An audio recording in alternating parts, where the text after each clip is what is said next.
Coucou Gaëlle, Bonjour Morgane. comment tu vas?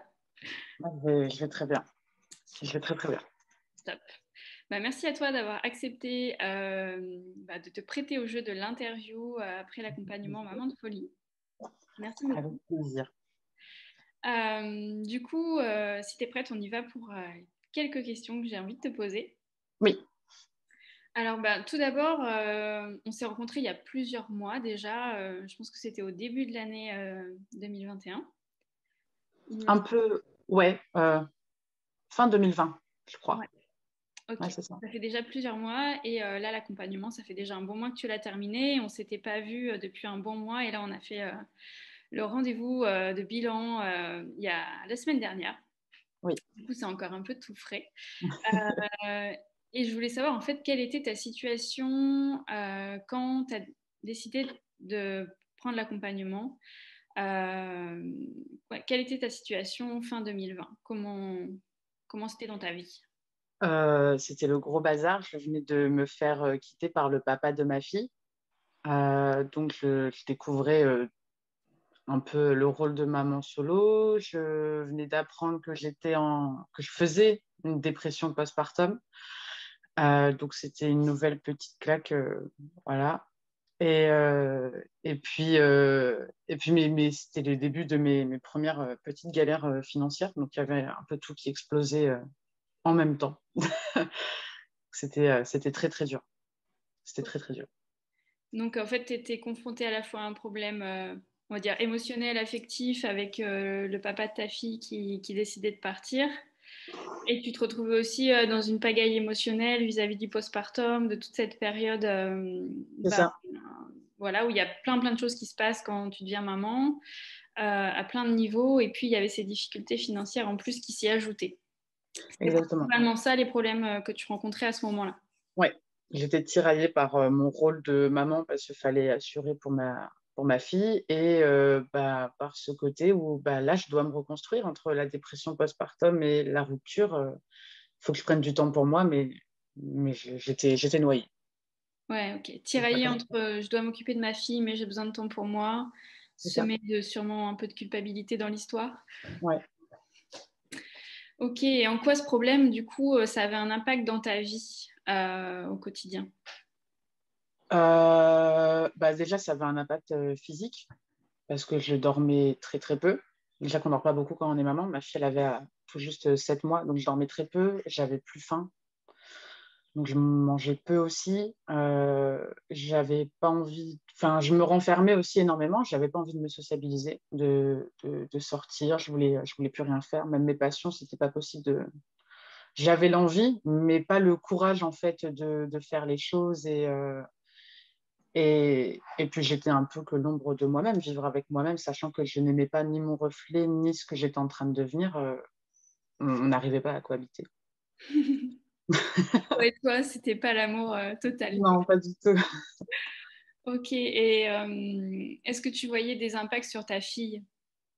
Oui, oui, oui, beaucoup. Elle me sentait forcément stressée et elle était encore plus dans la demande de mes bras. Je pense que, je sais pas, comme si elle voulait être là pour sa maman, mais elle pleurait beaucoup. Les rituels dodo, c'était devenu une catastrophe. Alors qu'avant, je la mettais au sein, elle s'endormait et c'était plié, quoi. Une demi-heure, faisait sa petite nuit et voilà. Mais là, c'était pas le cas. C'était un rituel de dos qui durait 2 heures. Euh, elle se réveillait énormément la nuit. Et, enfin, c'était presque ingérable. Donc, voilà, Ouais. bah, c'est dur. Elle sentait que tu avais un truc en toi qui travaillait. Ouais, ouais, ouais. Yes, ok. Merci pour ce partage. Du coup, à ce moment-là, t'envisageais quoi comme solution possible avant qu'on commence à travailler ensemble? Rien. En fait, au moment où j'ai appris, quand j'ai commencé à vivre seule, que j'ai appris pour ma dépression postpartum, une semaine et demie après, je crois que je répondais à une de tes stories sur Instagram. Donc, c'est arrivé au même moment que la vague. Parce qu'au moment où j'ai appris tout ça, je me suis effondrée sur le canapé, je me suis un peu appris la réalité des choses en pleine poire, où je me suis dit, oui, d'accord, alors là, il y a eu rupture, là, il y a eu ça, mon comportement, c'est dû à ça, mais enfin, voilà, comme je revivais un peu le passé, donc je n'arrivais pas du tout encore à ce moment-là à me projeter dans le futur. Et c'est vraiment ta main tendue qui m'a fait, voilà, de toute façon, il n'y a plus rien à perdre, quoi. C'est... De toute manière, il faut faire quelque chose, je ne sais pas quoi faire, donc autant y aller. Ok, ok. Ouais. Et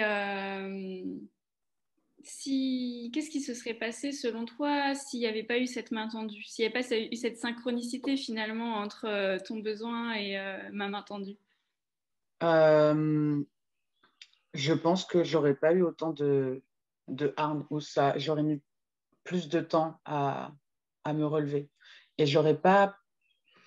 En fait, je pense que je me serais surtout concentrée sur mon aspect de maman et sur il faut remplir le frigo et payer les factures. Je ne me serais pas concentrée sur moi, sur mes valeurs, sur ce que j'ai envie de faire dans ma vie, sur ce que j'ai réellement envie d'avoir dans ma vie.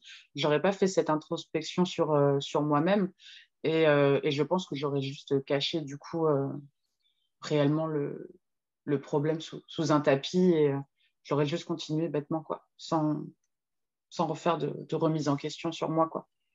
Ouais, t'aurais un peu enclenché le mode survie, quoi. Ouais, c'est ça. Hmm. Ok. Et du coup, quand on a commencé à travailler ensemble, comment ça s'est passé pour toi les premiers jours, les premières semaines? Est-ce que tu te souviens, voilà, comment, dans quel état d'esprit t'étais? Bah déjà, j'ai eu une sorte d'incompréhension du fait que quelqu'un que je ne connais pas me tende la main.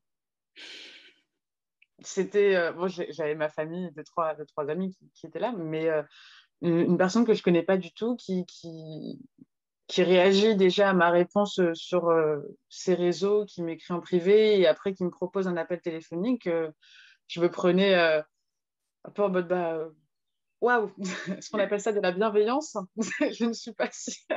Je sais, je savais pas vraiment ce que c'était, donc c'était assez nouveau. Et après les premiers coachings, bon, le premier, j'étais un peu perplexe parce que je me suis dit, moi, je connais pas du tout, je sais pas ce que c'est d'avoir un coach, quelqu'un qui t'aide, qui fait ça, enfin, dans ce domaine-là en tout cas. Et donc, je comprenais pas. J'étais, bon, on verra. Et par la suite, au bout de deux, trois séances, ça, ouais, il me fallait la séance, quoi. Il me fallait ce moment-là. Ouais, tu veux dire que tu en avais besoin finalement, t'es passé Ouais. d'un moment où tu disais mais en fait dans quel monde je mets les pieds à Mm. finalement en fait j'ai envie, j'ai hâte d'être à ce moment-là. Ouais. Ah ouais, ouais, ouais. Et est-ce que tu as rencontré des difficultés pendant l'accompagnement et si oui, lesquelles? Euh, je pense que le plus dur, c'était d'apprendre à affronter mon regard sur moi-même par moment. C'était plus. Je me souviens d'un exercice où il fallait que je demande à mes proches ce qu'ils pensaient de moi. Je crois que c'était le plus dur parce que forcément, ça allait me renvoyer directement qui je suis ou ce que je dégage. Et moi, j'ai été agréablement surprise. Les réponses étaient très, très sympas. Mais ouais, c'était ce qui est le plus dur, prendre conscience de moi-même Hmm. tout au long et apprendre à connaître ce que mes sentiments veulent dire réellement. Et forcément,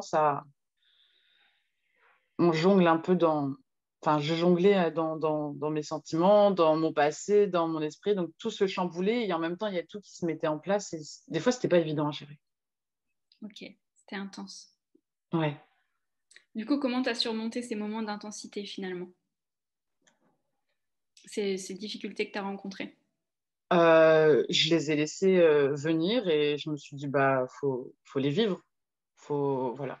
S'ils apparaissent, c'est que bah, c'est le processus un peu de tout ce coaching. Donc, si ça me faisait rien, c'est que bah, c'est pas normal. Donc, je me suis dit autant les laisser naître et vivre pleinement et essayer d'apprendre ce que ça me dit. Et puis ça a bien marché, hein. Ça a bien marché. Ok, ouais, enfin, je pense que je te l'ai dit pendant l'accompagnement, mais je le répète souvent, en fait, quand une cliente, une maman me dit, ah, c'est pas confortable pour moi, là, franchement, c'est un petit peu chaud, je me sens pas tout à fait à l'aise, et ben moi, chaque fois, je me réjouis, je dis, mais c'est super, ça veut dire qu'il y a du Ouais, changement, que ça travaille, et c'est vrai qu'il y a tout changement nécessite un peu voilà, un déséquilibre, un inconfort, mais si on est dedans, ça veut dire qu'en effet, il y a quelque chose qui bouge et que c'est qu'une transition, ce passage où il y a de l'inconfort. ouais. Donc, ouais, Bon, top, c'était top. C'était top. top, top. Bah, qu'est-ce qui a changé aujourd'hui dans ta vie? Tout et rien. C'est marrant. Mon regard sur moi, il a énormément changé. J'ai beaucoup plus confiance en moi. Euh, J'arrive mieux à me comprendre dans certaines situations au niveau de mes réactions. Je vais me dire, bon, là, pose-toi 5 minutes, Gaëlle, réfléchis, prends le temps. Si tu fais, si t'es trop à chaud, où est-ce que ça va te mener? Au contraire, si tu prends un peu de recul. Donc, ça m'aide vachement dans mes relations sociales, parce que je suis plus zen, forcément. Et ça m'a permis de m'aimer. Mm. Et c'était pas arrivé depuis très longtemps. Genre, j'arrivais enfin à me regarder dans la glace et à me dire, ah, Gaëlle, t'as 20 kilos en trop, mais t'es belle, que ce soit à l'extérieur ou à l'intérieur. Et ça, c'est meilleure récompense. Top, je suis touchée. Sandra. Euh, quel impact ces changements ont dans ton quotidien? Euh, j'ai, j'ai repris goût à la vie. C'est un gros impact, ça. J'ai recommencé à faire des choses que j'aimais faire, que ce soit de la photo ou écrire ou même juste sortir, voilà, juste comme ça. J'ai recommencé à retisser des liens avec des gens, avec certains proches.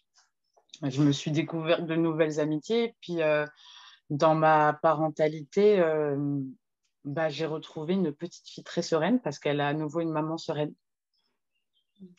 Elle fait ses nuits, malgré les dents, elle dort toute la nuit.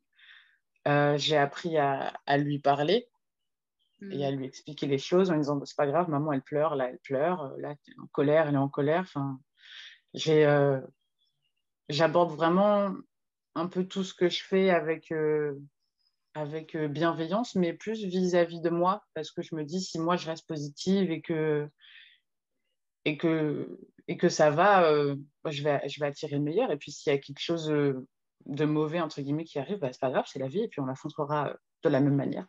Donc, Yes.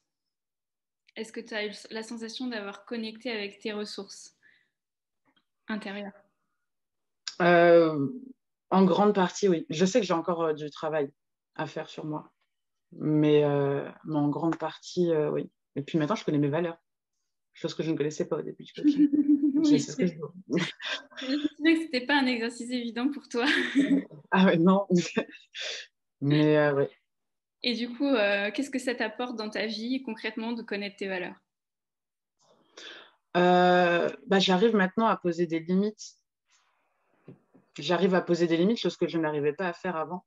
Dans certains cas, que ce soit avec le papa de ma fille ou avec ma famille ou autre, à dire, bah non, là par contre, c'est trop pour moi.